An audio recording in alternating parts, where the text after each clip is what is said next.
ओम श्री गणेशाय नमो। श्रीमत्स्य महापुराणे विशोक द्वादशी शिवरंत व्रतम नाम में काशी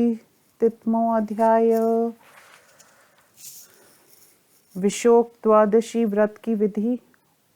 मनुरुवाच किम भ्रेष्ट वियोग शोक संघा दलमूर्त तुर्मोपोषणं व्रतं वा विभोवद्वकारी भूतले सिमन् भव भीतरेऽपि सुदनं च पसम्। मत्स्यवाच परिपृष्टमिदं जगत्प्रियं ते विबुधानामपि दुर्लभं महत्त्वात् तव भक्तिमत्स्तथापि वक्ष्ये व्रतमिन्द्रासुरमानवेषु गुहां पुण्यमाक्षयुजे मासि विशोकद्वादशी व्रतम दशम्यां लघु भुग्वी द्वन्द्वानारभे नियमेन तु उदरमुख प्राण्डमुखो वा दन्तधावनपूर्वकम् एकादश्यां निराहार सम्यग्भ्यर्च्य केशवं श्रियं वा भर्च्य विधिवद भोक्ष्यं चापरे हनि एवं निश्चयं कृतसुप्त्वा प्रातरुत्थाय मानवा स्नानं सर्वौषधे कुर्यात् पञ्चगव्यजलेन तु शुक्लमाल्याम्बरधरा पूज्ये च श्रीशमुत्पले विशोकाय नमः पादो जङ्घे च वरदाय वे श्रीशाय जानुनि तद्धुरु च जलशायिने कन्दपार्य नमो गृहां माधवाय नमः कटिं दामोदरायेत युद्रं पाक्ष्रे च विपुलाय वेय नाभिमं च पद्यानाभाय हृदयं मन्मथाय वे श्रीधराय विभोक्वर्क्ष वृक्ष करो मधुजिते नमः चक्रिणे वामबाहुं च दक्षिणं गदिने नमः वैकुण्ठाय नमः कण्ठ मास्यं यज्ञमुखाय वे नासामशोकनिध्येय वासुदेवाय चक्षुषी ललाटं वामनायेति हर्येति पुनर्भुवो अलकानमाधवायेति किरीटं विक्षुरूपिणे नमः सर्वात्मने त्वच्चर इत्यभिपूजयेत् एवं सम्पूज्य गोविन्दं फलमालायानुलेपने ततस्तु मण्डलं कृत्वा स्थण्डिलं कारयेन्मुदा चतुरस्रं समान्तच्च ताच्च रतिन्मात्रमुदकपल्लवं षल्लक्षणं हृदं च परितो वप्रत्रयसमावृतं त्रलुङ्लेनाश्रिता वप्रास्द्विस्तरातारस्तु द्वङ्गल स्थण्डिलस्योपरिष्टा च भित्तिराष्टुङ्गला भवेत् नदीवालुकया शूर्पे लक्ष्म्या प्रतिकीर्तिं न्यसेत् स्थण्डिले शूर्पमारोप्य लक्ष्मीमित्यर्चयेत् बुधा नमो दैव्य नमः शान्त्यै नमो लक्ष्मे नमः श्रिये नमः पुष्ट्ये नमस्तुष्टे वृष्टचे हृष्टचे नमो नमः विशोकादुःखनाशाय विशोकावरदास्तु मे विशोका चास्तु सम्पत्ये विशोका सर्वसिद्धये तथा शुक्लाम्बरे शूर्पं वेष्टच सम्पूजयेत् फले वस्त्रेणार्णाविधेस्तत्तत् सुवर्णकमलेन च रजनीषु च सर्वासु पिबेद धुर्बोधकं बुधा ततस्तु गीतनृत्यादि कारयेत संक्लां निशाम् यामत्रे व्यतीते तु सुप्तवाप्युत्थाय मानवा अभिगम्य च विप्राणा मिथुनानि तदार्चयेत् शक्तिस्त्रीणि चेकं वा वस्त्रमालयानुलेपने शयनस्थानि पूज्यानि नमोस्तु जलशायिनी ततस्तु गीतवाद्येन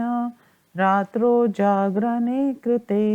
प्रभाते च तथा स्नानं कृत्वा दाम्पत्यं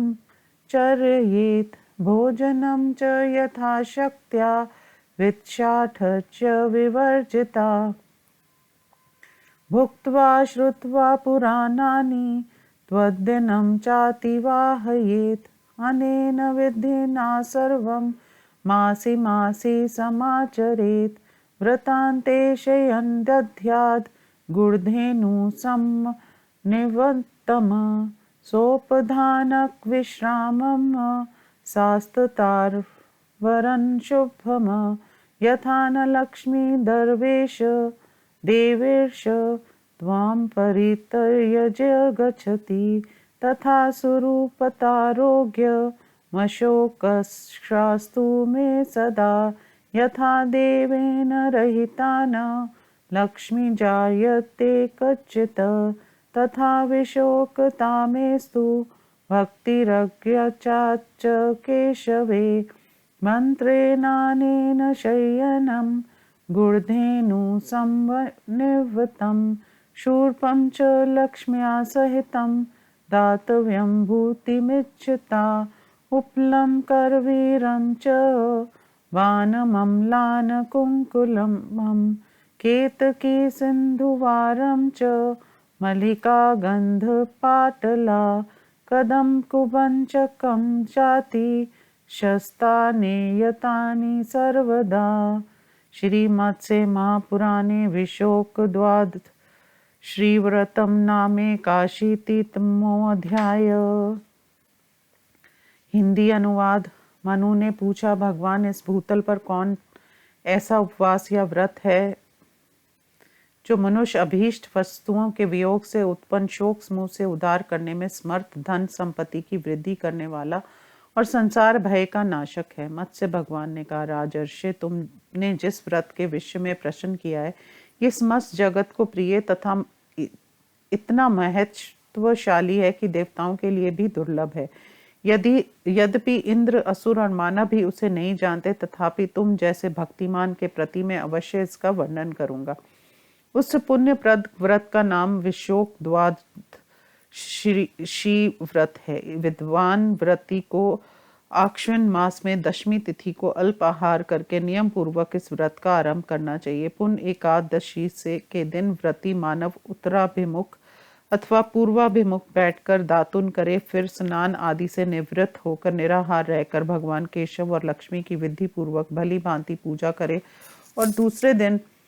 भोजन करूंगा ऐसा नियम लेकर रात्रि में शयन करे। प्रातः काल उठकर सर्वौषधि और पंचगव्य मिले हुए जल से स्नान करे तथा श्वेत वस्त्र और श्रेष्ठ पुष्पों की माला धारण करके भगवान विष्णु की कमल पुष्पों द्वारा पूजा करे। पूजन की विधि इस प्रकार है। विशोकाय नमो से दोनों चरणों का, वरदाय नमो से दोनों जंगुओं का, श्री शाय नमो से दोनों जानुओं का, जल शाय ने नमो से दोनों उरुओं का, कंदपार्य नमो से गृह प्रदेश का, माधवाय नमो से कटी प्रदेश का, दामोदराय नमो से उदर का, विपुलाय नमो से दोनों पार्श्व भागों का, पद्मनाभाय नमो से नाभि का, मनमाथाय नमो से हृदय का, श्रीधाराय नमो से विष्णु के वृक्ष स्थल का, मधुजिते नमो से दोनों हाथों का, चक्रिने नमो से बाई भुजा का, गदिने नमो से दाहिनी भुजा का, वैकुंठ नमो से कंठ का, यज्ञमुखाय नमो से मुख का, अशोक निधाय नमो से नासिका का, वासुदेवाय नमो से दोनों नेत्रों का, वामनाय नमो से ललाट का, हरे नमो से दोनों बाहों का, माधवाय नमो से बालों का, विश्व रूपने नमो से किरीट का और सर्वात्मने नमो से सिर का पूजन करना चाहिए। इस प्रकार हर्ष पूर्वक फल, पुष्प, माला और चंदन आदि से भगवान गोविंद का पूजन करने के पश्चात मंडल बनाकर वेदी का निर्माण कराए। वे वेदी 20 अंगुल लंबी चौड़ी, चारों ओर से चकोर, उत्तर की ओर ढालू, चिकनी, सुंदर और 3 और वप्र परिरिधि से युक्त हो। वह विप्र 3 अंगुल ऊंचे और 2 अंगुल चौड़े होने चाहिए। वेदी के ऊपर 8 उंगली देवाल बनाए जाए। तत्पश्चात बुद्धिमान व्रती सूप में नदी के बालू का से लक्ष्मी की मूर्ति अंकित करे और उस सूप को वेदी पर रखकर देवाय नमो, शांताय नमो, लक्ष्माय नमो, श्रियाय नमो, पुष्टे नमो, तुष्टय नमो, वृष्टाय नमो, हृष्टाय नमो के उच्चारण पूर्वक लक्ष्मी की अर्चना करे और यूं प्रार्थना करे, विशोका लक्ष्मी देवी मेरे दुखों का नाश करें, विशोका मेरे लिए वरदायिनी हो, विशोका मुझे धन संपत्ति दे और विशोका मुझे संपूर्ण सिद्धियों प्रदान करे। तदंतर श्वेत वस्त्रों से सूप को विष्ठित कर नाना प्रकार के फलों, वस्त्रों और स्वर्णमय कमल से लक्ष्मी की पूजा करें। चतुर्व्रती सभी रात्रियों में कुशोदक पान करे और सारी रात नाच गान आदि का आयोजन करावे। 3 पहर रात व्यतीत होने पर व्रती मनुष्य स्वयं नींद त्याग कर उठ पड़े और अपनी शक्ति के अनुसार शैया पर सोते हुए 3 या 1 द्विज दंपति के पास जाकर वस्त्र, पुष्प, माला और चंदन आदि से जलशायनी नमोस्तुते जलशायी भगवान को नमस्कार करें, यह कहकर उनकी पूजन करें। इस प्रकार रात में गीत वाद्य आदि कराकर जागरण करे तथा प्रातःकाल स्नान कर पुण्य द्विज दंपति का पूजन करे और कृपणता छोड़कर अपनी समर्थ अनुकूल उन्हें भोजन करवाएं। फिर स्वयं भोजन करके पुराणों की कथाएं सुनते हुए वह दिन व्यतीत करें। प्रत्येक मास में इस विधि से सारा कार्य संपन्न करना चाहिए। इस प्रकार व्रती को समाप्ति के अवसर पर गद्या, चादर, तकिया और उपकरणों से युक्त एक सुंदर शैया गुड़ धेनु के साथ दान देकर यूं प्रार्थना करें, देवेश जिस प्रकार लक्ष्मी आपका परित्याग करके अन्यत्र नहीं चाहती, उसी प्रकार मुझे सदा सौंदर्य, निरोगता और निशोकता प्राप्त हो। जैसे लक्ष्मी कहीं भी आपसे वियुक्त होकर नहीं प्रकट होती, वैसे ही मुझे भी विशोकता और भगवान केशव के प्रति उत्तम भक्ति प्राप्त हो। वैभव की अभिलाषा रखने वाले व्रती को इस मंत्र के उच्चारण के साथ गुड़ धेनु सहित शैया और लक्ष्मी सहित सूप दान कर देना चाहिए। इस व्रत में कमल, करवीर, कनेर, बाण, नील कुसुम या अगस्त्य वृक्ष का पुष्प, ताजा बिना कुम्हलाया हुआ कुकुम, केतकी, केवड़ा, सिंधुवार, मल्लिका, गंधपाटला, कदम, कुबंचक और जाति ये पुष्प सदा प्रशस्त माने गए हैं। इस प्रकार श्री मत्स्य महापुराण में विशोक द्वादशी व्रत नामक 81वां अध्याय संपूर्ण हुआ। ओम नमो शिवाय।